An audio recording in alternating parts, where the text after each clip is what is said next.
नमस्कार, मेरा नाम है सुरेंद्र कुमार और आप सभी का दक्षिणा ई क्लासरूम में बहुत बहुत स्वागत है। अपन बातें करने वाले ART 03 पेपर 1 फिजिक्स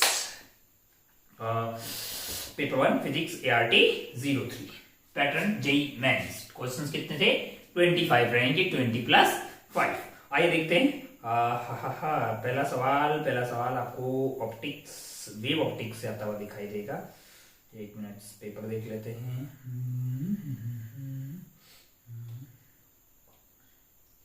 चलिए, अपने को मिल गया, इसका पेपर मिल गया है। हाँ, पेपर मिल गया भाई साहब। चलिए आइए खेला स्टार्ट करते हैं। सवाल नंबर 1। सवाल नंबर पहला जो है वो मतलब थिन फिल्म इंटरफेरेंस का सवाल है। किसका सवाल है?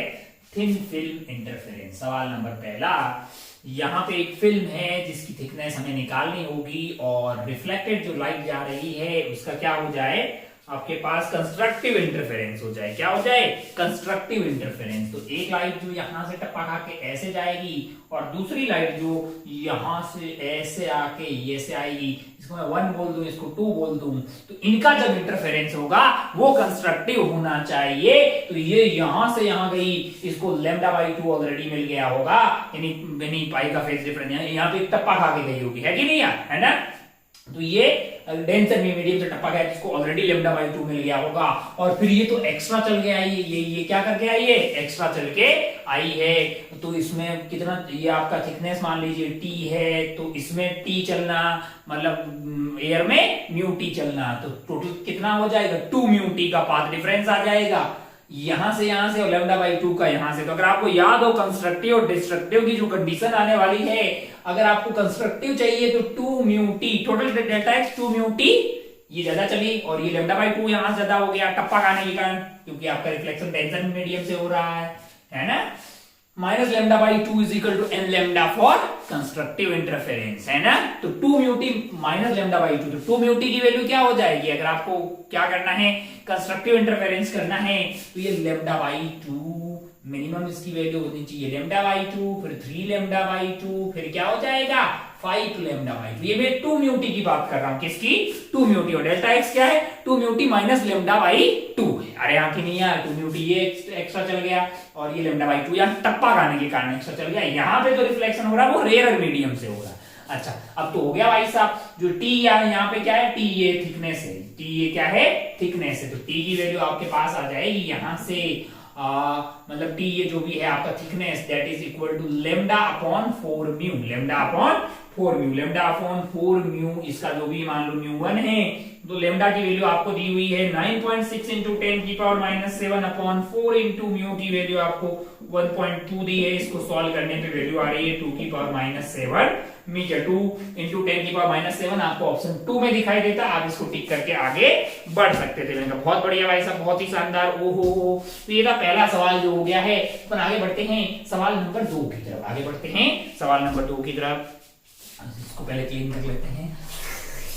हाँ, क्या है सवाल नंबर 2? जरा ध्यान से देखिए। सवाल नंबर 2 क्या है? सवाल नंबर 2 फिर से ऐसा ही कुछ दिखाई दे रहा है। ऑप्टिक्स का ही सवाल है। फोटो बना लेते हैं अपन। वेव फ्रंट आपको दिए हुए हैं। क्या दिए हुए हैं? वेव फ्रंट दिए हुए हैं। यहाँ पे एक AB वेव फ्रंट आ रहा है। कैसे आ रहा है? ऐसे आ रहा है। ये एंगल आपका θ1 है और ये मीडियम एयर है। ये एंगल आपके लिए कितना है? 90 डिग्री। इसकी जो शकल सूरत है वो CD हो जाती है। यहां पे जाके वो कैसा हो जाता है? CD हो जाता है दूसरे वाले मीडियम में। और ये आपका मीडियम है, ऊपर आपके पास क्या है? यहाँ पे आपके पास एयर है। मैंने कहा बहुत बढ़िया भाई साहब, बहुत ही शानदार। हो, ये एंगल आपको θ1 दिया है। θ2 जो है वो ये वाला एंगल दिया गया है। θ3 आपके पास ये वाला एंगल है और θ4 जो है वो आपके पास ये वाला एंगल है। इनका बहुत बढ़िया, बहुत ही शानदार। ओहो, अब अगर आप ध्यान से देखें तो यहां से अपने को अगर आपको याद हो तो वेव फ्रंट की परपेंडिकुलर डायरेक्शन में क्या होती है? रे बना सकते हैं अपन, है ना? तो इंसिडेंट रे आपके पास ऐसे आ रही है, ट्रक, है ना? और वो यहां से मान लो ऐसे कुछ चली गई है, ऐसे कुछ चली गई। ये इसकी परपेंडिकुलर होगा, ये इसके परपेंडिकुलर होगा। मैंने इसमें कोई दोहराई वाली बात नहीं है। अब अगर आप ध्यान से देखें तो यहाँ पे डाल देता हूं मैं ऐसे परपेंडिकुलर, तो ये मेरे लिए क्या हो जाएगा, ये वाला एंगल मेरे लिए हो जाएगा आई, और ये वाला एंगल क्या हो जाएगा, आर हो जाएगा, है ना। ऊपर वाले का म्यू कितना दिया हुआ है, वो आपको μ1 दिया हुआ है, तो μ1 sin i must be equal to μ2 sin r। कैसे बोल रहा हूं मैं, स्नेल्स लॉ का उपयोग किए हुए। तो अगर आप ध्यान से देखें तो ये वाला एंगल आपके लिए 90 हो गया है, तो ये होगा 90 माइनस θ1, तो ये वाला एंगल θ1 आ गया है। सिमिलरली अगर आप इस वाले ट्रायंगल में देखें, कौन से वाले ट्रायंगल में, ये वाले ट्रायंगल में, ये वाला ट्रायंगल में ये आपका θ4 है और ये 90 है, तो ये वाला हो जाएगा θ4 माइनस π/2 माइनस θ4 है ना। और इसका मतलब r जो है वो क्या है, वो θ4 के बराबर, इसका मतलब r क्या है, वो θ4। ये आपका θ4 हो गया, ये आपका 90 हो गया, तो 90 माइनस θ4, तो ये वाला एंगल हो गया θ4 और r की वैल्यू आ गई है θ4। तो μ1 sin i is equal to μ2 sin r। i और r दोनों मिल गया। हमें क्या निकालना है, हमें निकालना है यहाँ पे निकालना है refractive index of medium as. मैंने कहा μ1 अगर आपको 1 दिया हो, μ1 आपको 1 दिया है, एयर है, तो ये basically sin i divided by μ2 की वैल्यू क्या हो जाएगी, डिवाइडेड बाई sin r हो जाएगी। μ1 की वैल्यू 1 हो गई है, sin i की वैल्यू θ1 है, यानी कि ये हो गया डिवाइडेड बाई sin r है, r की वैल्यू θ4 है, r की वैल्यू क्या है, θ4 है। तो sin θ1 डिवाइडेड बाई sin θ4 जो है वो आपके लिए मीडियम का रिफ्रैक्टिव इंडेक्स यानी कि μ2 आ जाएगा, है ना। μ2 इज बेसिकली μ1 sin i की वैल्यू θ1 हो गया। उम्मीद है कि आपसे इसका आंसर आ गया है। 3 पे आप टिक करके आगे बढ़ सकते हैं। फोर्थ सवाल लल्लू है, सॉरी थर्ड सवाल बहुत ही लल्लू है। आप जानते हैं किसी भी प्लैनेट में ऑर्बिटल वेलोसिटी का √2 टाइम क्या होता है, स्केप वेलोसिटी। क्या होता है, √2 टाइम होता है आपके पास स्केप वेलोसिटी। किसी भी पॉइंट पे स्केप वेलोसिटी थर्ड वाले का है basically √2 time of orbital velocity. क्यों, क्योंकि एक होता है आपका √gm/r ऑर्बिटल वेलोसिटी, और स्केप वेलोसिटी क्या होती है √2gm डिवाइडेड बाई r, तो √2 टाइम होती है। तो अगर आपको यहाँ पे ऑर्बिटल वेलोसिटी कितनी दी हुई है सवाल में, वो आपको 2 दी हुई है। कितनी दी हुई है, 2 दी हुई है, तो 2√2 आपके पास वहां पे स्केप वेलोसिटी आ जाएगी। क्या आ जाएगी, स्केप वेलोसिटी आ जाएगी। बाकी सवाल आप पढ़ लीजिए, लिटिल प्रिंस पूरा ज्ञान मतलब बांटा हुआ है। कुल मिला के आप जानते हैं कि ऑर्बिटल वेलोसिटी होती है आपका gm, अगर सरफेस पे हो तो gm/r हो जाएगा, और स्केप वेलोसिटी होती है 2gm डिवाइडेड बाई r, है ना। ये सरफेस से बात कर रहा हूं। चलिए, ये लल्लू सवाल था 2√2, ये अगर दिया है आपको 2 तो ये √2 टाइम यानी कि 2√2 ऑप्शन 1 में आपको ये दिखाई देता। आइए आगे बढ़ते हैं सवाल नंबर 4 की तरफ। 4 आपके लिए है 2 मिक्सर है और आपको क्या निकालना है उसमें, फोर्थ में आपको निकालना है क्या निकालना है भाई साहब, जरा ध्यान से देखिए। Mixture of 6 mole of oxygen and 4 moles of helium के at temperature this internal energy. भैया यू की वैल्यू क्या होती है, NF/2 RT। मैंने कहा अगर आप ध्यान से देखें तो पहला कौन है भैया, एक का F हो गया आपका 5/2 और R की वैल्यू 6, सॉरी N की वैल्यू 6 दी हुई है, RT हो गया। दूसरा वाले का N कितना दिया, 4 दिया है। और डिग्री ऑफ फ्रीडम क्या हो जाएगी, एक ऑक्सीजन और हीलियम की 3 हो गई, तो 3/2, और इसके मोल की कितने दिए हुए हैं भाई साहब, 4 मोल्स दिए हुए हैं RT। इसको सॉल्व कर डालो, कितना आ गया यहाँ पे, ये 3 हो गया 15 और ये हो गया आपका 6 21 21 RT हो जाएगा, 21 RT हो गया। अबे बहुत आसान है यार, U is equal to NF/2 RT। F अगर डायटोमिक है तो 5 हो गया है, और ये आपका 3 हो गया है, मोल 6 है और ये 4 है, तो 21 RT आपके पास जो आंसर है वो आ जाएगा फोर्थ वाले का। इसमें कोई दोहराई वाली बात नहीं है। आइए आगे बढ़ते हैं सवाल नंबर 5 की तरफ। कौन सा सवाल है, ये 4 था। आइए आगे बढ़ते हैं सवाल नंबर 5 की तरफ। चलिए भाई साहब, क्या है सवाल नंबर 5। सवाल नंबर 5 में एक रिंग है और उसके ऊपर एक पार्टिकल है, और वो लोग मतलब प्योर रोलिंग कर रहे हैं। क्या कर रहे हैं, प्योर रोलिंग। यहाँ पे एक पार्टिकल चिपका हुआ है और यहाँ पे ये आपका सेंटर जो है वो V0 रफ्तार से जा रहा है और ये ओमेगा से घूम रहा है, और मान लीजिए उसको मैंने ओमेगा बोल दिया, तो V0 is equal to ω0 into R, V is equal to ω/r है। अच्छा भाई साहब, तो इसके पास काइनेटिक एनर्जी होगी, पोटेंशियल मतलब घूम रहा है, चल रहा है, और इसके पास रफ्तार होगी, मैंने कहा V0 इधर की तरफ और ω0 पर V0 इधर की तरफ, क्योंकि ये चल भी रहा है, घूम भी रहा है, तो नेट रफ्तार आपके पास क्या हो गई है, √2 V0। तो आपको क्या निकालना है इसमें, टोटल काइनेटिक एनर्जी निकालनी है। टोटल काइनेटिक एनर्जी आप निकालेंगे तो आपको एक तो रिंग की आ जाएगी और एक पार्टिकल की आ जाएगी। रिंग की आएगी हाफ एम बी स्क्वायर, एक तो क्या आ जाएगी 1/2। मास इसका कितना दिया हुआ है, इसका m है और रिंग का मास 2m है, half 2m half M V square यानी कि वी नॉट का square half I omega square. Ring का होता है mr स्क्वायर, रिंग का mr स्क्वायर यानी कि 2mr square half I omega square. Omega की वैल्यू हो जाएगी वी नॉट बाई आर का स्क्वायर। ये तो हो गया रिंग का, प्लस आप लिख दीजिए 1/2 मास इंटू इसकी रफ्तार है √2 V nought half M V square. ये आपका टोटल काइनेटिक एनर्जी आ जाएगा। इसको अगर आप सॉल्व कीजिएगा तो ये 3m वी नॉट आ जाएगा। अरे भैया एक रिंग चल भी रही है, घूम भी रही है और पार्टिकल चल रहा है, उसकी रफ्तार आपके पास √2 वी नॉट है, तो आप दोनों का काइनेटिक एनर्जी निकाल लीजिए। Kinetic energy of ring plus kinetic energy of particle. Ring में आपके पास ट्रांसलेशनल प्लस रोटेशनल दोनों आ गई है। बिल्कुल आप इसको सॉल्व करेंगे तो आपके पास 3m v नॉट आता हुआ दिखाई देगा। आइए आगे बढ़ते हैं सवाल नंबर 6 की तरफ। कौन सा सवाल की तरफ? 5 के बाद आगे बढ़ते हैं सवाल नंबर 6 की तरफ। 6 वाला सवाल जो है न्यूटन लॉ ऑफ कूलिंग की एवरेज फॉर्म पे बेस्ड है। किस पे? न्यूटन साहब का लॉ ऑफ कूलिंग हीट का, उसकी एवरेज फॉर्म है। सॉलिड जो है आप जानते हैं क्या है, टेम्परेचर मान लो T1 से T2 से T1 जाने में T टाइम लग रहा है, दैट इज के T2 plus T1 divided by 2 minus T0। T0 क्या है? सराउंडिंग का टेम्परेचर है। T0 क्या है? सराउंडिंग का टेम्परेचर है। 80 डिग्री से 60 जाने में 10 मिनट लग रही है। 80 to 60 in 10 minute, that is equal to K 80 plus 60 divided by 2। और सराउंडिंग का टेम्परेचर क्या है आपके लिए? 40 है।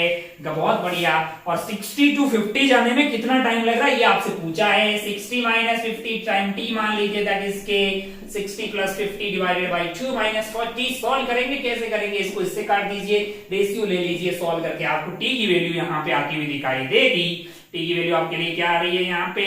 t की वैल्यू आपके लिए 10 मिनट आ जाएगी। अरे सॉल्व कर लेंगे, क्या रद्दी बात हो गई? तो बिल्कुल सॉल्व किया जा सकता है। एवरेज फॉर्म में जस्ट से मेडिकल में सवाल आते हैं, आपके लिए बहुत आसान था।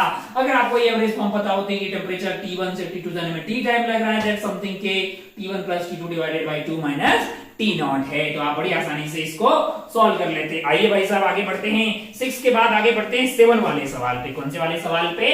7 वाले सवाल पे। आइए देखते हैं क्या है 7 वाला सवाल।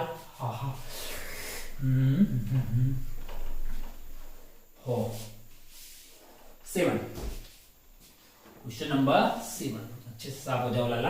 हाँ, क्या है क्वेश्चन नंबर 7? जरा ध्यान से देखिए। 7 वाला सवाल है आपके लिए। Certain amount of gas Q warm the 1 ग्राम 1 ग्राम दोनों का ले रहे हैं। एक को 3 डिग्री से बढ़ा रहा है और दूसरा जो है दूसरा 1 ग्राम वाले मटेरियल को 4 डिग्री से बढ़ा रहा है। क्यू सेम है, हम जानते हैं कि Q is equal to MS delta T है, या फिर बड़ा Q ले रहे हैं तो डेल्टा T कर दीजिए। 1 ग्राम है, A है, 1 है, और डेल्टा T कितना है? 3 है पहले वाले के लिए। और यही वाला सेम Q सप्लाई कर रहे हैं आप 1 ग्राम के लिए SB, और वो 4 डिग्री से। तो हमको लगता है कि 3 into specific heat of A is equal to 4 into specific heat of B है। आपको क्या बोलना है? Specific heat A is greater. मैंने कहा हाँ यस, क्योंकि 3 का मैं तो A ज्यादा होगा। स्पेसिफिक B इज ग्रेटर, मैंने कहा नहीं, फर्स्ट ही करेक्ट हो गया, फर्स्ट ही करेक्ट हो गया। अपन आगे बढ़ते हैं भाई साहब। ओहो, अच्छा बोल रहा है कि सेकंड का लोग थर्ड कैसे? If allowed to heat of warming, if allowed to radiate after warming B will radiate more. अच्छा, रेडिएशन इस बात पे डिपेंड करेगा भैया, dH/dt या dQ/dt E sigma A T की पावर 4। रेडिएशन आपका इस बात पे डिपेंड करेगा, तो वो एरिया पे भी डिपेंड करेगा। सिर्फ आप टेम्परेचर से बता नहीं सकते हैं, बाकी ई की वैल्यू पे भी डिपेंड करेगा। तो आप सिंपल टेम्परेचर से बिल्कुल कमेंट नहीं कर सकते। एग्जैक्टली ई सिग्मा ए के बारे में आपको कोई आइडिया नहीं है। आइए बढ़ते हैं आगे सवाल नंबर 8 की तरफ। कौन से सवाल की तरफ? सवाल नंबर 8 की तरफ। क्या है सवाल नंबर 8? जरा ध्यान से देखिए। सवाल नंबर 8 बढ़िया भैया। हाँ, सवाल नंबर 8 आपके लिए वेव ऑप्टिक्स का एक सवाल है, जिसमें फेज डिफरेंस आपको निकालना है। यहाँ पे सोर्स 1 है और यहाँ पे है आपके पास सोर्स 2, दोनों के बीच का फासला आपको दिया हुआ है D, और यहाँ पे है आपको कहीं निकालना है इंटरफेरेंस हो रहा है, तो ये एंगल आपको क्या दिया हुआ है? थीटा दिया हुआ है। और ये दूरी बहुत है, ये दूरी बहुत है। यहाँ से भी आपके पास जो है because of 2 coherent sources d बीच की दूरी है। तो अपन यहाँ पे डेल्टा फाई पता करने के लिए अपने को जरूरत होता है 2 pi by lambda into delta x plus phi2 minus phi1, ये इनिशियल फेज डिफरेंस होता है और ये पाथ डिफरेंस के कारण फेज डिफरेंस आने वाला है। ये साइज सवाल में फाई दिया हुआ है, हमें डेल्टा एक्स चाहिए। डेल्टा एक्स के लिए हमने इसमें परपेंडिकुलर डाल दिया, तो यही वाली लेंथ होगी जो S2 वाली जो भी लाइट है, तो लाइट या साउंड है तो साउंड जो है ज्यादा चलेगी। ये एंगल आपका थीटा हो गया है, तो ये वाली लेंथ आपके लिए हो जाएगी d cos थीटा। तो डेल्टा x की वैल्यू आ गई 2 pi by lambda into delta x की वैल्यू आ गई d cos थीटा प्लस आपको फाई ऑलरेडी सवाल में दिया हुआ है, फेज डिफरेंस है दोनों के बीच में, टोटल फेज डिफरेंस ये आ गया है। और अगर कंस्ट्रक्टिव इंटरफेरेंस हो रहा है तो cos डेल्टा फाई की वैल्यू 1 होना चाहिए, इसका मतलब डेल्टा फाई की वैल्यू 2n पाई होना चाहिए। क्या होना चाहिए लाला? 2n पाई होना चाहिए। अब तो अंधा आदमी भी यहां से थीटा निकाल लेगा। अब आप निकाल लेंगे ना थीटा यार? थीटा निकालना आपके लिए कोई टफ चीज नहीं है, क्योंकि यहां से अगर आप देखें 2 pi by d cos theta by lambda की वैल्यू हो गई आपके पास 2n पाई माइनस पाई, है ना? तो cos थीटा निकाल लीजिए, लेम्डा उधर मल्टीप्लाई कर दीजिए और निकाल लीजिए। आपको कौन सा ऑप्शन आता हुआ दिखाई देगा? cos theta is equal to 2n pi lambda divided by, मैंने कहा डिवाइडेड बाई 2 पाई d है, phi lambda divided by 2 pi d। तो यहां से 2 से 2 कट जाएगा, पाई से पाई कट जाएगा, थीटा इज बेसिकली, और कॉमन आ जाएगा आपके पास lambda by d। Theta is basically cos inverse of n minus phi divided by 2 pi, और यहाँ कॉमन क्या आ गया है आपके लिए? लेम्डा बाई डी आ गया। कॉमन क्या आ गया है आपके लिए? लेम्डा बाई डी आ गया। अब आप n की वैल्यू 0 1 2 3 4 डालते रहिएगा, मस्त रहिएगा। ये था सवाल नंबर 8। ये क्या था? सवाल नंबर 8 था। आइए आगे बढ़ते हैं सवाल नंबर 9 की तरफ। किधर? सवाल नंबर 9 की तरफ।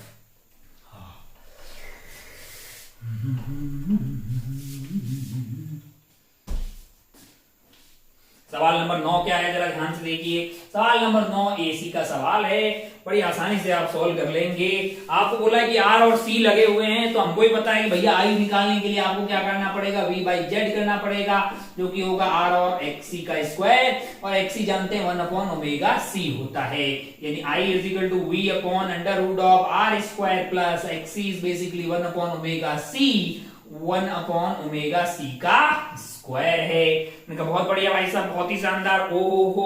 अब अगर आप ध्यान से देखिए, बोल रहा है ओमेगा जो है वो ओमेगा डैश जो है वो ओमेगा बाई 3 हो रहा है। ओमेगा बाई 3 होगा, एक्सी की वैल्यू क्या होगी? मैंने कहा यहाँ ओमेगा बाई 3 कर दोगे 3 ऊपर चला जाएगा, तो जो एक्सी डैश आएगा वो 3 टाइम ऑफ एक्सी आपको आता हुआ दिखाई दे जाएगा। मैंने कहा अगर ये आई था तो यहाँ पे करंट कितना बोल रहा पता है? आई बाई 2 हो जाएगा। सवाल आपने पढ़ा होगा, ओमेगा को चेंज कर रहा है ओमेगा बाई 3 से, तो एक्सी डैश आपके लिए 3xc हो गया है, तो आई डैश जो होने वाला है वो आपका आई बाई 2 हो गया है। ओ हो V upon under root of R square plus नया एक्सी डैश, जो कि हो जाएगा 3xc का स्क्वायर, है ना? अब अपन क्या करने वाले हैं? यहाँ पे रेशियो लेने वाले हैं। किनका?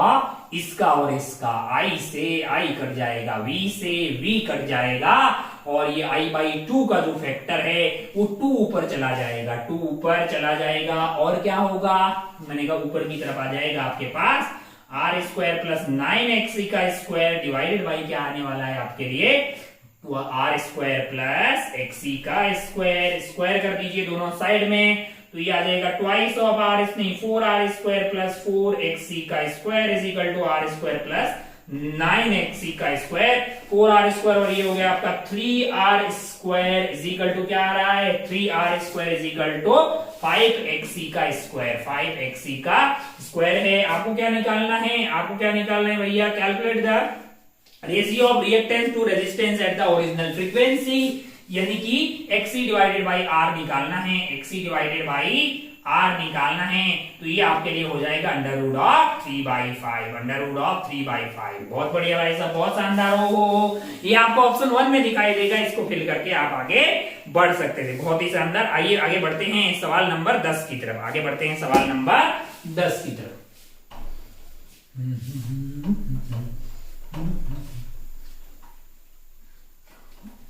क्या है सवाल नंबर 10? जरा ध्यान से देखिए। 10 एक लल्लू सवाल है। क्या सवाल है? लल्लू सवाल है। The length of a metal wire is L1 when the tension is T1, है ना? मान लो ओरिजिनल लेंथ L थी, अब ये L1 हो गई कब? जब टेंशन T1 है, और L2 कब होगी? जब टेंशन T2 है। क्या पूछा है?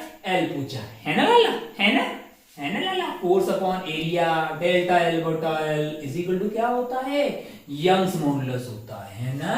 मैंने कहा हाँ, तो अगर आप डेल्टा एल की बात करेंगे तो ये क्या हो जाएगा, ये एफ एल अपॉन ए वाई हो जाएगा। तो पहले अगर आप टेंशन T1 रख रहे थे तो डेल्टा L1 माइनस एल आपका डेल्टा एल हो गया है, दैट वो कब था, जब टी एफ की वैल्यू T1 थी अपॉन एल अपॉन ए वाई था। और दूसरे वाले केस में क्या हो गया है, L2 माइनस एल हो गया है, क्या हो गया है, L2 माइनस L1 हो जाएगा। तो टेंशन वहां पे T2 थी, एल अपॉन ए वाई, दोनों का ले लीजिए रेशियो, है ना। ऐसा लेंगे तो आपका ए वाई से ए वाई कट जाएगा, एल से एल कट जाएगा, तो यहां से आपके पास आ जाएगा L1 by L divided by L2 minus L, that is equal to T1 by T2। Solve करके एल आ जाएगा क्या, मैंने कहा बिल्कुल आ जाएगा। L1 minus L divided by L2 by L0, T1 by T2। जब आप इसको सॉल्व करेंगे तो एल की वैल्यू आ रही है L1 T2 minus L2 T1 divided by L2 minus L1। कौन से ऑप्शन में दिखाई दे रहा है, ये आपको ऑप्शन 3 में दिखाई दे रहा है। लल्लू सवाल था भैया, कैसा सवाल था, लल्लू सवाल था, इसको बताते हुए शर्म आ रही है। आइए आगे बढ़ते हैं, सवाल नंबर 11 की तरफ। किधर, सवाल नंबर 11 की तरफ। क्या है सवाल नंबर 11, जरा ध्यान से देखिए। सवाल नंबर 11, बैठ जाओ तुम लाला। सवाल नंबर 11 मतलब जो है ना रिलेटिव मोशन टाइप का सवाल है। अगर आप ध्यान से देखिए तो आपको एक डिस्क विस्क का आइटम दिया हुआ है, और ये आइटम में एक बिंदु है। ये बिंदु क्या है, a disc having plane parallel to the X Y plane. ये अच्छा, ये एक्स है, ये वाई है, ओ हो, सेंटर के अबाउट ओमेगा से ऐसे घूम रहा है, ओ हो। और ये जो पॉइंट यहाँ पे P है, यहाँ पे क्या है, इधर बोला गया है कि ये 2j कैप है, ओ हो। Disc having plane parallel to R की वैल्यू 1 दी है। मैंने कहा बहुत बढ़िया, बहुत शानदार। एंगुलर वेलोसिटी ओमेगा आपको कितना दिया हुआ है, मैंने कहा ये 2 रेडियन पर सेकंड दिया है, बहुत बढ़िया, बहुत शानदार। Oh the velocity of centre of disc in metre per second है। अच्छा भाई साहब, आपको इस सेंटर का पूछा है तो आपको थोड़ी सी यहाँ पे बुद्धि लगानी पड़ेगी। अगर मैं आपको बोलूं कि वेलोसिटी ऑफ, कहां से पूछा है, velocity of centre with respect to, then the velocity of centre of the disc in metre per second, यानी कि आपको ग्राउंड के रेस्पेक्ट में पूछा है। तो velocity of centre with respect to ground को मैं स्टाइल मार के ऐसे लिख रहा हूं, velocity of centre with respect to P plus velocity of P with respect to ground. अब आप ध्यान से देखिए, अगर आप ध्यान से देखेंगे तो आप ये पाएंगे कि ये आपको velocity of centre minus velocity of P plus velocity of P minus velocity of ground, है ना। तो ये आपके कट गए। अरे ये क्या आया है, velocity of C with respect to ground. अगर आप ऐसा चाहिए तो आपको क्या करना है, velocity of C with respect to P है।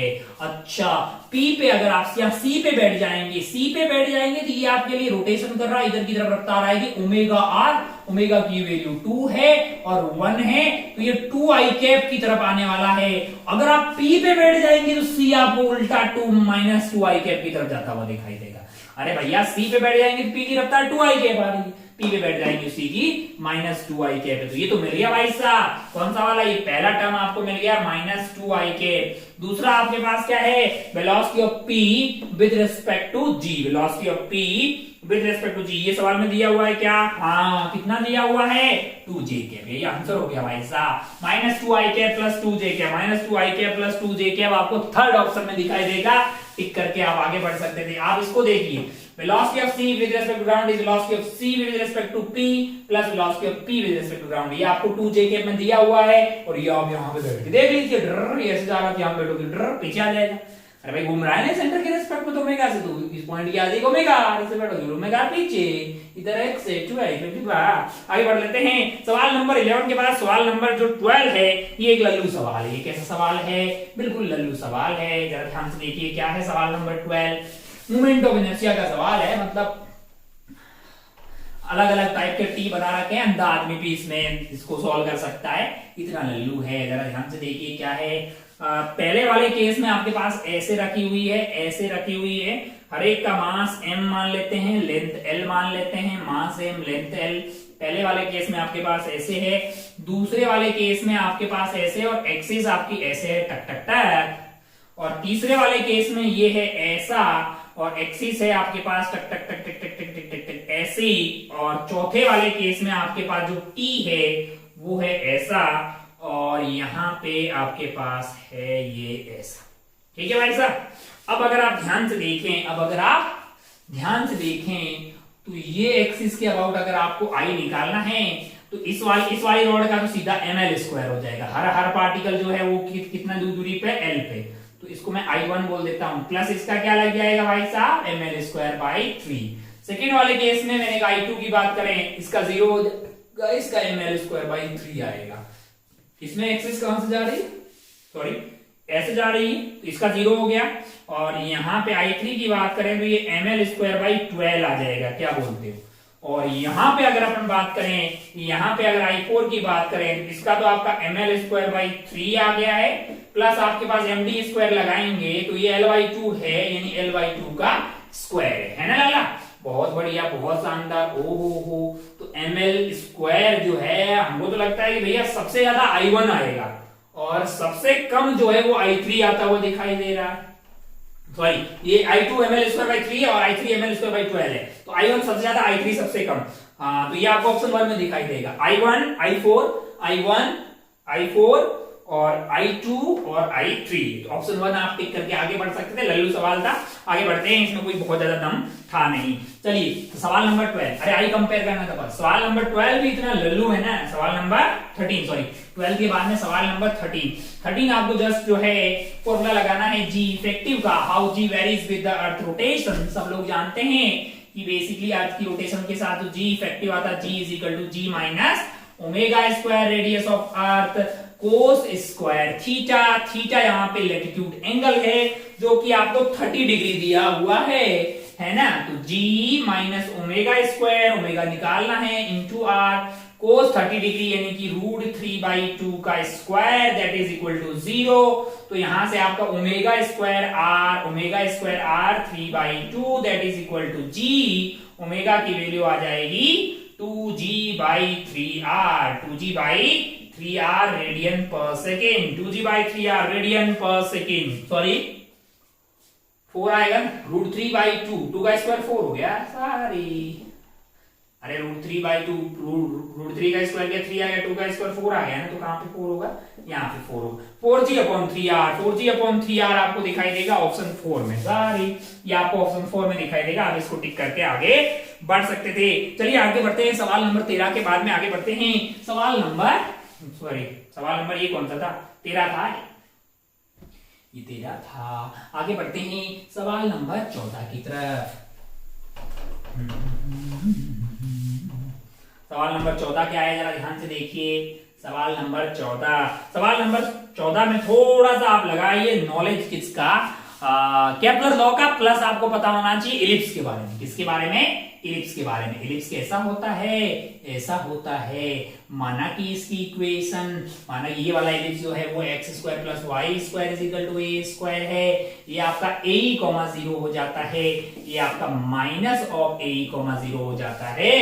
तो इसके एक सेंटर पे यानी कि प्लस आपका पहला लॉ आपको बोलता है कि यहाँ पे अगर सन है तो प्लैनेट इसके अराउंड घूम रहा है, ये आपका r मिनिमम हो जाएगा, और ये यहां से यहां तक की दूरी आपके लिए r मैक्सिमम हो जाएगी। ये सेमी मेजर एक्सिस है, ये आपका a हो गया है, ये वाली दूरी ae हो गई है। तो r maximum is a + ae, यानी कि a × 1 + e है। और r जो मिनिमम है, r मिनिमम हमारे पास यहाँ पे क्या आ जाएगा, जरा ध्यान से देखें। ये दूरी है आपके लिए a, ये वाली दूरी क्या है, ये a है और ये ae है, तो मिनिमम दूरी क्या हो जाएगी, a - ae, a × 1 - e। थोड़ा सा मैथमेटिक्स के छात्र हैं और आपको इलिप्स का आइडिया है। अब अपन केपलर साहब के तीसरे लॉ पे चलते हैं। वो क्या बोलता है कि t² is directly proportional to semi major axis का स्क्वायर, यानी कि आपका, आप आसान भाषा में बोल रहे हैं कि t² is directly proportional to aq।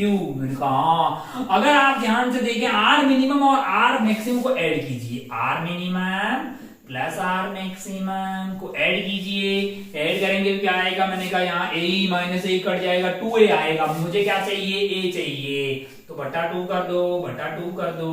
ओहो टी स्क्वायर सेमी मेजर का एक्सिस का स्क्वायर, यानी कि ये तो आपका ए हो गया है। अगर आपको ए का क्यूब करना है, सॉरी ये ए का क्यूब है, तो T square directly proportional to a cube है, और ए की जगह क्या डाल सकते हैं अपन, r minimum plus are maximum by 2 है, r minimum plus are maximum by 2 का क्यूब है ना लाला। क्या यूज किया मैंने, फर्स्ट जो लॉ है केपलर साहब का, वो ये बोलता है कि सन एक फोकाई पे होता है, एक फोकस पे आपका सन होता है, और सेकंड आपका DA by dt is equal to constant बोलता है, और थर्ड वाला बोलता है कि T square is directly proportional to semi major axis का क्यूब। भाई साहब अरे हाँ कि नहीं यार, तो सेमी मेजर एक्सिस ए है, और ए को मैं स्टाइल मार के R maximum plus R minimum by 2 कर सकता हूँ। इज इसेंट्रिसिटी, ये सब मैथमेटिक्स के छात्र हैं, आपको बताने की जरूरत नहीं है। चलिए आगे बढ़ते हैं सवाल नंबर 15 पे, और 15 बताते हुए लास्ट शर्म आ रही है, क्योंकि ये सवाल मेडिकल में भी नहीं आते, इतने इजी टाइप का सवाल है, बहुत ही आसान किस्म का सवाल है। जरा ध्यान से देखिए आप क्या है, सवाल नंबर 15 क्या बोल रहा है आपको, सवाल नंबर 15 जो है, pressure in a liquid at 2 points in the same horizontal plane are equal है, considering an elevator accelerating upward and a car accelerating on the horizontal road है।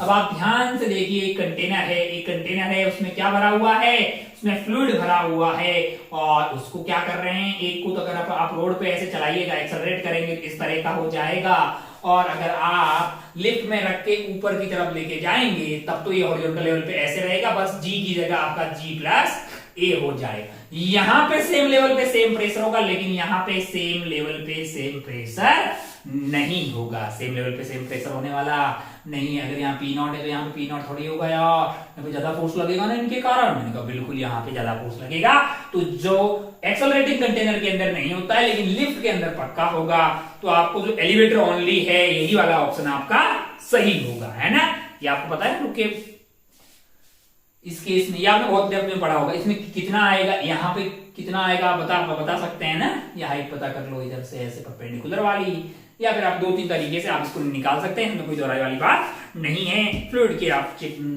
जाके लेक्चर्स को देखिएगा, जरूर आपको ये सब मिलेगा। लेकिन हाँ ये पक्का है कि एलिवेटर के अंदर सेम लेवल पे सेम प्रेशर होगा, लेकिन एक्सेलरेटिंग कंटेनर के अंदर वो ऐसा जरूरी नहीं है, ऐसा कोई जरूरी नहीं है। जैसे आप कंटेनर को घुमा दोगे, ऐसे घुमा दोगे, मतलब ओमेगा से घुमा दोगे, तो पानी आपका इस तरह की शेप में आ जाएगा, है ना।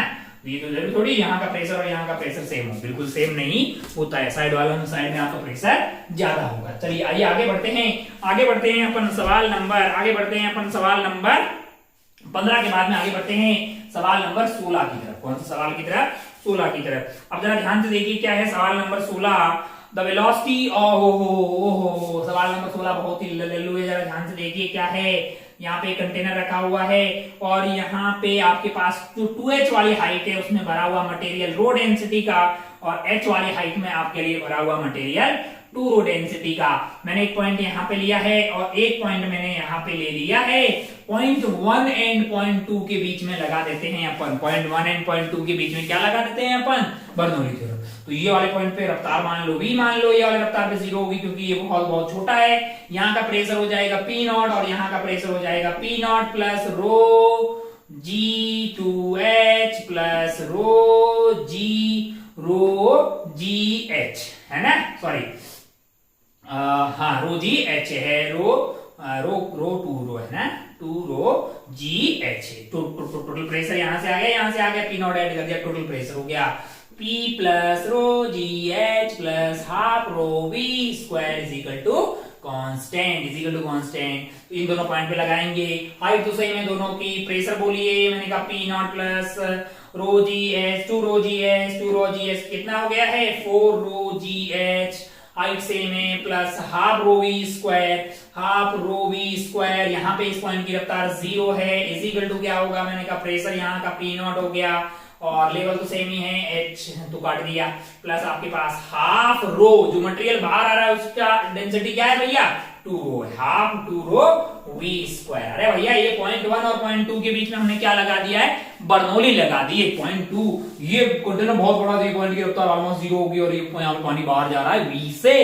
तो अगर आप ध्यान से देखें तो P नॉट ने P नॉट की बत्तियां गुल कर दी है 2 ने इस 2 की, तो आपके लिए जो रो से रो उड़ जाएगा, बचा क्या है भाई साहब, v जो बचा है वो आपके लिए क्या आने वाला है, 4 बाहर आ जाएगा, मतलब 4 का बाहर आ जाएगा 2, तो ये आने वाला है 2 under root of GH, 2 under root of GH, जो कि आपको ऑप्शन 2 में दिखाई देगा। इसको टिक करके आप आगे बढ़ सकते थे। फ्लूइड का एक आसान सवाल। इसके बाद अगला सवाल भी मुझे फ्लूइड का दिखाई दे रहा है और वो भी लल्लू सवाल दिखाई दे रहा है दूर से, तो जरा ध्यान से देखते हैं क्या है, जरा ध्यान से देखते हैं सवाल नंबर 17। सवाल नंबर 17 में आपको एक कंटेनर दिया हुआ है, क्या दिया हुआ है, एक कंटेनर दिया हुआ है ऐसे, और इसको यहाँ पे ऐसे रखा हुआ। मैंने कहा बहुत बढ़िया भाई साहब, बहुत शानदार। और इसके अंदर मटेरियल भरा हुआ और आसान भाषा में यहाँ पे बोला हुआ है कि पानी ऊपर नहीं चढ़ रहा है, पानी ऊपर नहीं चढ़ रहा है, हॉरिजॉन्टल है। तो अगर कांटेक्ट एंगल निकालना है मुझे, तो मैं यहाँ पे एंड पॉइंट ऐसे डालता हूँ टेंजेंट, और ये जो एंगल होता है यही आपके लिए क्या हो जाता है, यही आपके लिए कांटेक्ट एंगल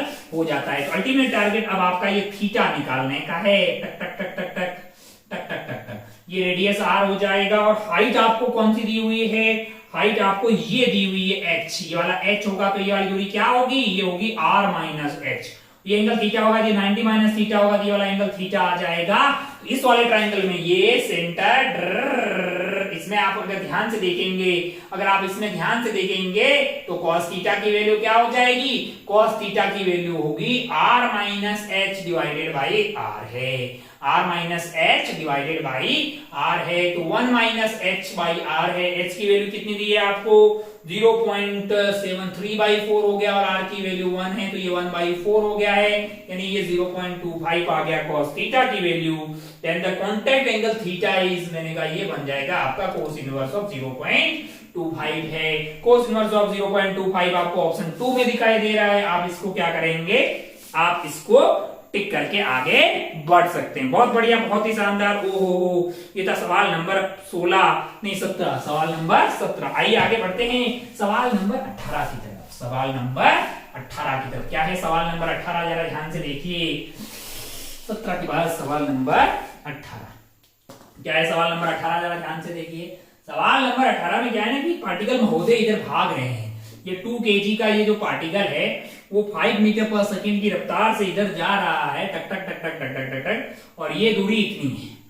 हमको L निकालना है। हम इतने समझदार, बोलो लल्लू सवाल। अरे MVR परपेंडिकुलर यार, मास कितना दिया 2 kg, रफ्तार डाले 5 और परपेंडिकुलर दूरी तो 2 ही रहेगी ना भाई, तो 5 और ये 20 हो गया। लाला डायरेक्शन होगी r क्रॉस p अंदर की तरफ, ले खत्म बात। 20 देख रहे हैं, 20 kg मीटर स्क्वायर पर सेकंड ऑप्शन 1 में।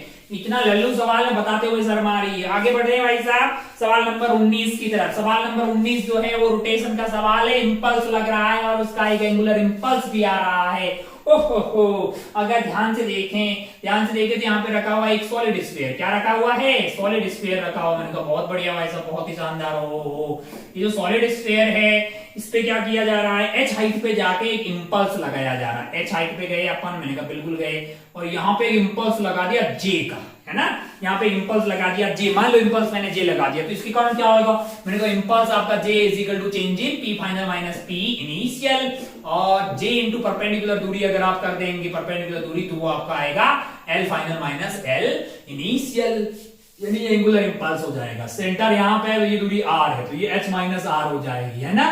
तो j इज इक्वल टू मान लो इसकी रफ्तार v होगी, बाद में क्या निकालना है हमें, स्फेरिकल बॉल है, मास 1 kg है और रेडियस आपका 1 मीटर है। ओमेगा और प्योर रोलिंग कर रही है क्या, मैंने कहा v is equal to omega r की वैल्यू 1 है, v और ओमेगा बराबर होंगे। तो आपसे पूछा है हो। तो अगर आप ध्यान से अगर आप देखें तो j आपका होने वाला p final minus p initial, p final आपका हो जाएगा m into v minus initial is 0, और j का जो एंगुलर इंपल्स आने वाला बनेगा j इंटू परपेंडिकुलर दूरी सेंटर ऑफ मास के अबाउट हो जाएगी आपकी j h माइनस r, ये वाली दूरी आ गई आपके लिए h minus r, h minus यहाँ तक की दूरी r घटा दिया, that is i omega. l initial तो 0 रुका हुआ है और i ओमेगा हो जाता है आपका l जब घूम रहा है, तो i की वैल्यू क्या हो जाएगी 2/5 mr स्क्वायर इंटू ओमेगा, और ओमेगा को मैं v लिख सकता हूँ, ये v और ओमेगा सेम है। तो आपको क्या निकालना है, आपको h निकालना है, h निकालना है, तो निकाल लीजिए h, उसमें क्या है यार, नीचे की, अरे मतलब mv, j की वैल्यू आपके लिए mv आ गई, j की वैल्यू क्या आ गई mv, h minus r is equal to 2/5 mr square into V है, वी से वी काट दीजिए, एम से एम काट दीजिए, H minus R is equal to 2r² by 5 हो जाएगा, है ना। चलिए भैया क्या निकालना है आपको, एच निकालना है ना। तो r की वैल्यू 1 दी हुई है, 2/5 इंटू 1 आ गया। हमको तो लगता है कि 7/5 आ गया। क्या आ गया है, 7/5 मीटर आ गया है, जो कि आपको ऑप्शन 1 में दिखाई देगा, जो कि आपको ऑप्शन 1 में दिखाई देगा। आप इसको टिक करके आगे बढ़ सकते थे। मैंने कहा बहुत बढ़िया भाई साहब, बहुत ही शानदार। ओ हो, ये हो गया आपका 19। और आगे बढ़ते हैं सवाल नंबर 20 की तरफ। आगे बढ़ते हैं सवाल नंबर 20 की तरफ। चलिए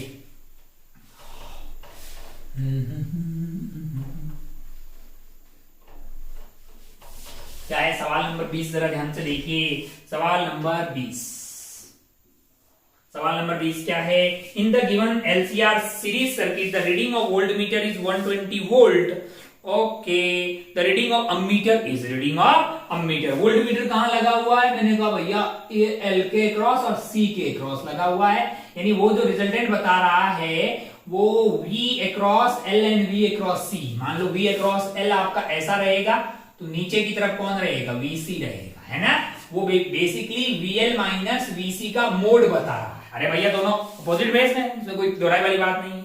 अच्छा, और नेट आपका पास है 200√2 साइन ओमेगा t।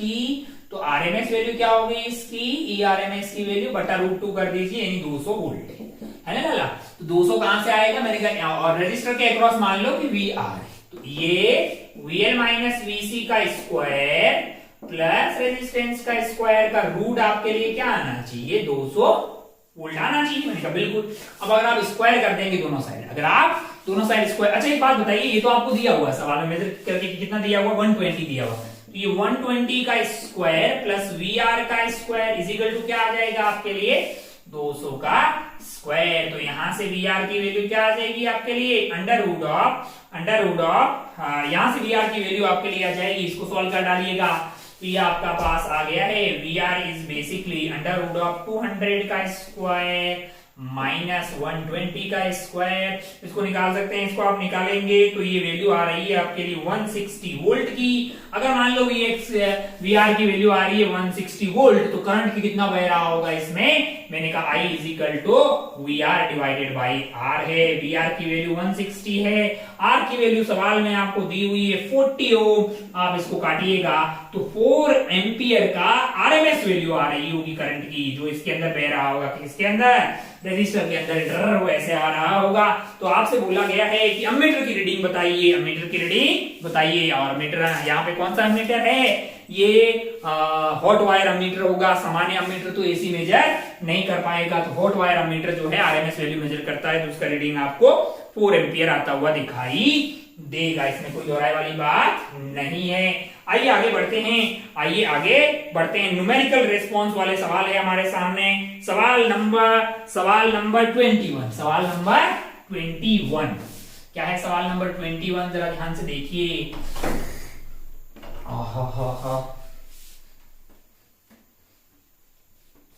सवाल नंबर 21 क्या है, सवाल नंबर 21 जरा ध्यान से देखिए। Find the ratio of refractive index of transmitted medium with that of the incident medium when the angle is Brewster। अब ये तो सबको पता है भैया, ब्रीवेस्टर एंगल आपका tan थीटा जो है वो म्यू जिसमें जा रहा हो डिवाइडेड बाय μ1 है ना। तो आपको मतलब एंगल कितना दिया हुआ है, 60 डिग्री दिया हुआ है। तो यही तो म्यू हो गया भैया, यही तो mu of 2 with respect to 1। Theta कितना दिया, 60 डिग्री दिया हुआ है। पोलराइजेशन डिफ्रैक्शन पढ़ा होगा तो आपको देखते ही सवाल हो जाएगा। tan 60 डिग्री इज बेसिकली √3 1.71 है, 1.73 बोल सकते हैं, 1.73। हाँ, √3 को 1.73, √3 इज बेसिकली 1.73 आंसर होगा, बस कुछ है भी नहीं इसमें, है ना। Ratio of refractive index of transmitted divided by इसमें से जा रहा है इंसिडेंट मीडियम ब्रीवेस्टर एंगल 60, अभी तो वही तो आता है, tan theta is equal to μ2/μ1, है ना, वही आता है। तो इसमें कोई दोहराई वाली बात नहीं, बस उसके लिए आपको पोलराइजेशन का आइडिया होना चाहिए था। लल्लू सवाल था 21। आगे बढ़ते हैं 22 पे, आगे बढ़ते हैं अपन सवाल नंबर 22 पे। सवाल नंबर 22 जो है ये क्या है, हॉरिजॉन्टल पाइप बर्नौली की इक्वेशन पे एक सवाल है बेसिकली आपके लिए। हॉरिजॉन्टल पाइप है cross section of 10 centimetre square in region है एक जगह 10 सेंटीमीटर स्क्वायर है और दूसरी जगह क्या है, दूसरी जगह है आपके लिए 5 सेंटीमीटर स्क्वायर। क्या है, 5 सेंटीमीटर स्क्वायर है। The water velocity in the first is, यहाँ पे 5 मीटर पर सेकेंड है। अच्छा, एंड प्रेस यहाँ पे मान लो v है। कैसे निकालेंगे आप, A1 V1 is equal to A2 V2 10 into 5 है, तो यहाँ पे आपके पास 10 आ जाएगी। रफ्तार कितनी आ जाएगी, वैसे ही आ जाएगी आपकी 10 मीटर पर सेकेंड है। यहाँ का प्रेशर दिया हुआ है, the pressure in the second is, अच्छा P2 आपको दिया हुआ है। P2 कितना दिया हुआ है, 2 इंटू 10 की पावर 5, 2 इंटू 10 की पावर 5 न्यूटन मीटर स्क्वायर। आपसे क्या पूछा है, यहाँ का P1 पूछा है और हॉरिजॉन्टल पाइप है। ओ P plus rho GH plus half rho V square is equal to constant. तो यहाँ का प्रेशर P ले लीजिए, H तो दोनों की सेम है, हाफ इंटू है क्या भाई साहब, और क्या दिया हुआ है आपको, हॉरिजॉन्टल क्रॉस सेक्शन दिस हाँ horizontal pipe cross section this in the region of this water है, तो रो आपको पता ही है, रो की वैल्यू आपको पता है 10 की पावर 3 हो जाएगी। और क्या है भाई साहब, हाफ रो V स्क्वायर है, तो यहां से 25 का स्क्वायर आ जाएगा। ये आपका P1 हो गया है P1 और ये तो सेम हो गया half rho V square. P2 आपको कितना दिया हुआ है, 2 इंटू 10 की पावर 5 आ जाएगा P2, और क्या जाने वाला है, हाफ ऑफ रो यानी 10 की पावर 3 kg पर मीटर क्यूब है ना। और आपके लिए क्या आने वाला है, यहाँ से रफ्तार कितनी है, 10 का स्क्वायर आ जाएगा। सॉल्व करिएगा तो P1 आ जाएगा। जब आप सॉल्व करेंगे तो आपके पास जो P1 आ रहा है, find the pressure in water in first region in newton metre square, और ये वैल्यू जो आ रही है वो 23.75 इंटू 10 की पावर 5 नहीं सॉरी 23.75 आ रही है ना, 23.75 आ रही। बाकी आप कैलकुलेशन देख लें, मतलब है ना, ठीक है। अरे ठीक है भाई साहब, कुछ बहुत तगड़ी चीज नहीं है, आपको जस्ट कैलकुलेशन ही तो करनी है कि बात हो जाएगा। चलिए आगे बढ़ते हैं अपन सवाल नंबर 22 के बाद आगे बढ़ते हैं सवाल नंबर 23 पे। लल्लू सवाल था, सवाल में कोई दम नहीं है, कैलकुलेशन आप देख ले लाला। 22 के बाद में आगे बढ़ते हैं। 23 वाला सवाल सही में बहुत अच्छा है, मतलब 23 वाले सवाल की इज्जत बननी चाहिए। एग्जाम में आपको ये नहीं करना चाहिए, आपको काफी मेहनत इसमें करनी पड़ेगी। मैं आपको आइडिया दे रहा हूं, आप बिल्कुल कर सकते हैं। कैलकुलेशन थोड़ी सी लेंदी होगी। ये एंगल है आपके पास थीटा, और यहाँ पे आपके पास क्या हो रहा है कि एक रफ्तार V0 दी है और इसको घुमाया ओमेगा नॉट से है, कितने से, ओमेगा नॉट से, और म्यू आपको दिया हुआ है 1/7 टेन थीटा है ना। और आपसे पूछा है कि जो मैक्सिमम हाइट अटेंड करेगा, मतलब ये रुक जाएगा यहाँ पे V0 हो जाएगा, ओमेगा 0 हो जाएगा, बीच में कहीं ऐसा होगा तब ये प्योर रोलिंग स्टार्ट कर देगा। V और ओमेगा यहाँ पे बराबर हो जाएंगे, मतलब V ओमेगा R हो जाएगा। माना कि यहाँ से यहाँ तक टाइम T1 लगा है और यहाँ से यहाँ तक टाइम T2 लगा है, तो आपको T पूछा गया है T1 प्लस T2 है। अब आप कैसे निकालेंगे जरा ध्यान से देखिए। तो आपको क्या करना पड़ेगा, अगर आप ध्यान से देखें तो यहाँ पे V0 की वैल्यू ओमेगा नॉट R से बड़ी है, तो इसका मतलब फ्रिक्शन यहाँ पे स्लिपिंग होती रहेगी, फ्रिक्शन पीछे की तरफ। इसका अगर आप ध्यान से देखें तो ये पॉइंट जो टच वाला है, इसकी रफ्तार V0 इधर आएगी और ओमेगा नॉट इंटू R इधर आएगी। सवाल में बोला है कि V0 बड़ा है, 2 पॉइंट की टेंडेंसी उधर हुई, तो फ्रिक्शन इधर की तरफ हुआ, mg sin थीटा भी इधर की तरफ हुआ। तो क्या अपने को डी एक्सेलरेशन का a मिल जाएगा? मैंने कहा हाँ। पहले यहां से यहां तक की बात करते हैं, A B C, A से B के बीच में क्या आपको रिटार्डेशन का A पता है? मैंने कहा हाँ। इस पॉइंट के अबाउट टॉर्क अबाउट COM में सिर्फ क्या फ्रिक्शन का है, टॉर्क आएगा? मैंने कहा हाँ। फ्रिक्शन क्या लग रही होगी? मैंने कहा mu mg cos theta. Friction का torque is equal to I alpha करेंगे तो क्या अल्फा आ जाएगा? मैंने कहा हाँ। क्या आप t टाइम के बाद में ये वो वाला वक्त होगा जहां पे v is equal to omega r हो जाएगा। v को आप क्या लिखेंगे? v is equal to u minus at है ना। ये आपका जो भी माइनस का होगा कि रिटार्डेशन हो गया है, is equal to omega, omega की वैल्यू हो जाएगी ओमेगा नॉट, और ओमेगा बढ़ेगा यहां से लेके यहां ओमेगा कम है, omega naught plus alpha T into R आ जाएगा। क्या सोल्व करके T1 आ जाएगा? मैंने कहा हाँ। ये वो वाला पॉइंट होगा जहां पे प्योर रोलिंग स्टार्ट हो जाएगी। अब प्योर रोलिंग से लेके यहां तक ये जाएगा तो क्या होगा? फ्रिक्शन कैसे प्राप्त करेंगे? इस केस में आपके पास अगर आप ध्यान से देखिए mg sin थीटा पीछे लग रहा होगा, वो इसकी स्पीड को कम कर रहा होगा, तो कोई होना चाहिए जो ओमेगा को कम करे। यहाँ पे अगर आप ध्यान से देखिए ओमेगा इस साइड है, v आपका इस साइड है, तो अगर आप mg sin थीटा इसकी मतलब जो है क्या कर रहा होगा, mg sin थीटा, m से m sin थीटा इसका रिटार्डेशन करा रहा होगा, तो फ्रिक्शन आपका किधर लग रहा होगा, फ्रिक्शन इस तरह से लगेगा कि भैया, फ्रिक्शन इस तरह से लगेगा कि इसका ओमेगा अंदर की तरफ है, तो फ्रिक्शन इस तरह से लगेगा कि आपके लिए क्या हो जाए, ये ओमेगा को कम करने लग जाएगा, यानी आपका ओमेगा अंदर की तरफ है तो अल्फा बाहर की तरफ आ जाए। फ्रिक्शन कितना लगेगा उसके लिए क्या लिखेंगे, a is equal to alpha, a is equal to alpha, दो इक्वेशन लिख देंगे। एक्सेलरेशन मान लीजिए पीछे की तरफ a है, अल्फा आपका, अगर आप ध्यान से देखें तो इस वाले केस में एक्सेलरेशन पीछे की तरफ रहेगी और अल्फा आपका ऐसे आने वाला है, तो a is equal to alpha r, यानी फोर्स आपका जो है mg sin theta minus friction is equal to m into a, और फ्रिक्शन का टॉर्क यहाँ पे I इंटू अल्फा आ जाएगा, और alpha a is equal to alpha r, solve करके फ्रिक्शन आ जाएगा, क्या फ्रिक्शन आ जाएगा, तो क्या इसका एक्सेलरेशन आ जाएगा, मैंने कहा हाँ कैसे, मैंने कहा mg sin theta minus friction कर देंगे, एक्सेलरेशन आ जाएगा, एक्सेलरेशन आ जाएगा। अब क्या इनिशियल स्पीड इसकी कैसे पता कर सकते हैं, मैंने कहा यहाँ से आपका t1 पता था, इस t1 को यहाँ पे डालिए v naught, v is equal to u plus at से यहाँ का v आ जाएगा, अरे v का v कैसे प्राप्त करेंगे, v is equal to u plus at लगाएंगे, v is equal to u plus at लगाएंगे, तो a आपको पता ही था, t1 भी आपने सॉल्व करके निकाल लिया, ये तो आपको पता ही था ना कि रिटार्डेशन था, क्या पीछे की तरफ mg sin थीटा और mg cos थीटा लग रहा था, तो आपको पता था कि m से डिवाइड कर देंगे minus of g sin theta plus mg cos theta, वो आपका रिटार्डेशन था, टाइम t1 डाल दिया, ये स्पीड आ गई, यही आपका इनिशियल स्पीड होगा, तो v यहाँ से जो स्पीड आएगी t1 पे वही इसकी क्या हो जाएगी इनिशियल स्पीड, फिर क्या लगा देंगे v equal to u plus at लगा देंगे, तो यहाँ से t2 आ जाएगा, t1 एंड t2 को ऐड करेंगे तो आपको t मिल जाएगा। काफी लंबा कैलकुलेशन यहाँ पे आपको जाता है, लेकिन लास्ट में सोल्व करके आता है, और जब आप सोल्व करेंगे तो वो 17 into V naught plus 4 omega naught into r upon 18g sin theta आ रहा है, तो आप जो है मतलब आपको यहाँ से k पूछा गया था, जो आगे आपके लिए क्या आने वाला है, k की वैल्यू आती है 17। तो एग्जाम में आप इतना लंबा कैलकुलेशन नहीं कर पाते, इस सवाल को स्किप करके आप आगे बढ़ सकते थे, बाकी सवाल लल्लू थे। ये एक ऐसा सवाल था जो काफी लेंथी कैलकुलेशन इसमें इन्वॉल्व थी।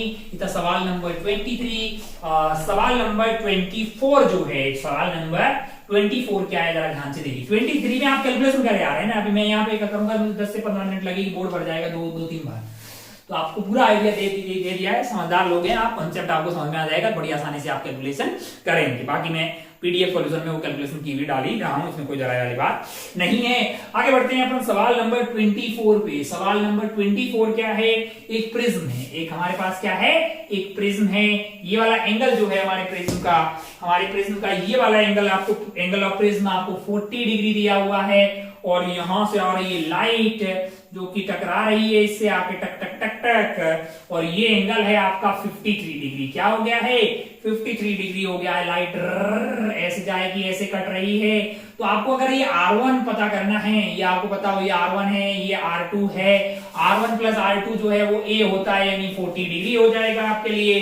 तो आपको सॉल्व करके क्या निकालना है, अभी आपको निकालना है इसका डेविएशन निकालना है। जो डेविएशन तो आप जानते हैं, ये delta is basically I plus E minus A है।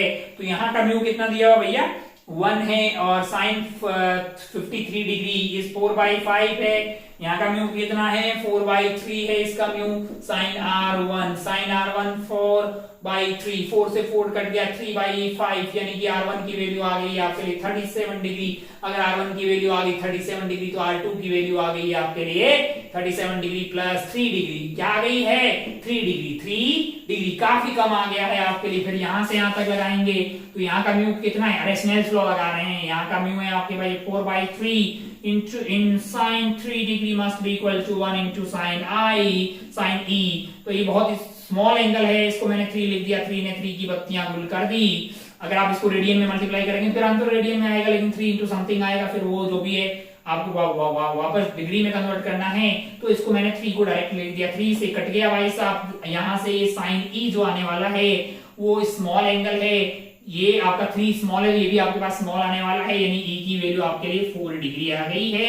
E की वैल्यू क्या आ गई है, 4। अरे साइन थीटा बहुत स्मॉल होता है, साइन थीटा को थीटा लिख दिया, 3 को मैंने डायरेक्ट 3 लिख दिया, 3 से 3 कट गया, तो ये 4 is equal to sine E आया, उसको E लिख सकते हैं। E की वैल्यू 4 आ गई है।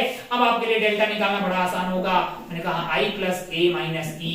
I की वैल्यू है 53 डिग्री, E की वैल्यू है 4, A की वैल्यू है 40। तो अगर आप ध्यान से देखें तो 57 माइनस 40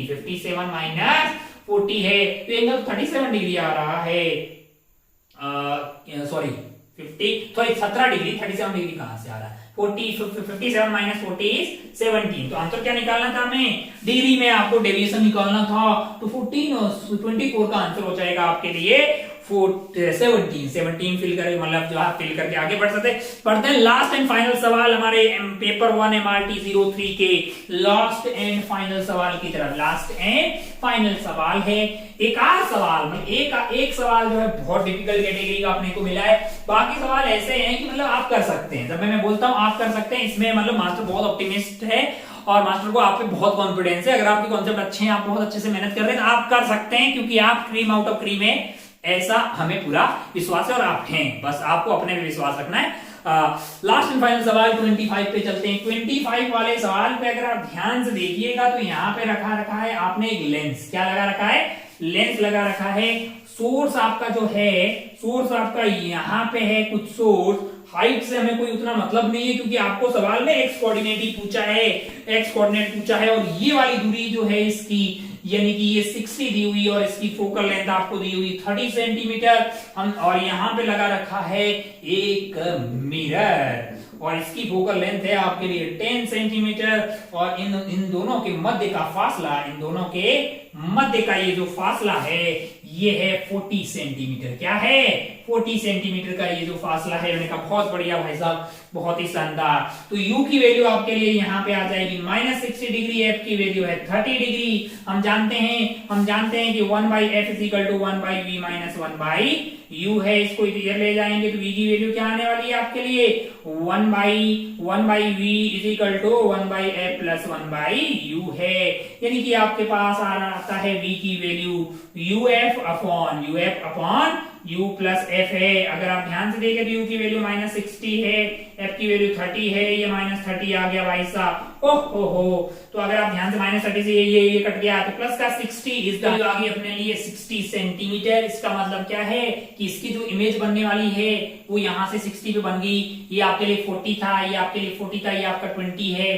अब ये इमेज इसके लिए ऑब्जेक्ट की तरह बिहेव करेगी, तो इसके लिए v प्राप्त करना तो क्या करेंगे? uf upon u minus F कर देंगे। मिरर है, u की वैल्यू क्या हो जाएगी आपके लिए 20, f की वैल्यू 10 है। आपके लिए जो है u की वैल्यू 20 माइनस 10 यानी कि आपके लिए आ गया 20 सेंटीमीटर।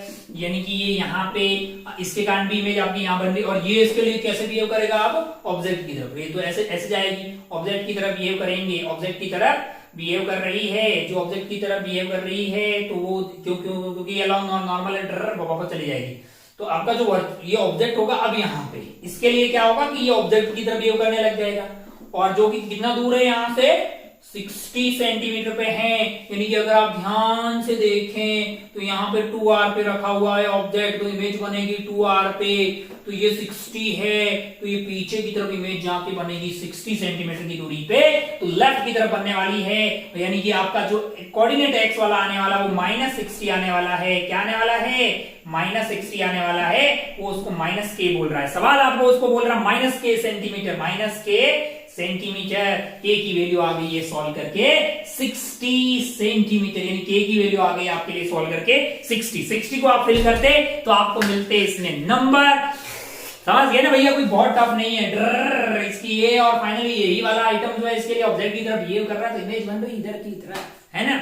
अच्छा भाई साहब, बहुत बढ़िया, बहुत ही शानदार। ओहो, तो अगर आप ध्यान से देखें तो इस 25 में से एक आध सवाल बहुत टफ था। एक रोटेशन वाला सवाल है जो बहुत लंबी कैलकुलेशन थी, उसको आप स्किप कर सकते हैं। बाकी 23-24 जो सवाल है मतलब वो मीडियम दर्जे के हैं। 20 सवाल के आसपास ऐसे हैं जो बहुत आसान है, एवरेज बच्चा अटेंड कर सकता है। बाकी आप देखिएगा कि कहां आपसे गलती हुई है ना, और उस कॉन्सेप्ट फिर से जाके मतलब उसको पढ़िएगा। जैसे आपको नहीं पता था कि वेस्टर्न एंगल क्या है, तो जाके पढ़िएगा एक बार, समझ में आ जाएगा भैया। जैसे जो भी सवाल आपसे, जो भी कॉन्सेप्ट आपका थोड़ा वीक है, उस पर थोड़ा सा और काम कीजिएगा ताकि नेक्स्ट एग्जाम में आप अच्छा कर पाए। अपन दोबारा मिलते हैं पेपर 2 के डिस्कशन के साथ में। हम बातें कर रहे हैं ART 03 की। आप अपना और अपनों का खूब ख्याल रखिएगा। अपन चलते हैं भाई साहब। जय हिंद, जय भारत, टेक केयर, बाय।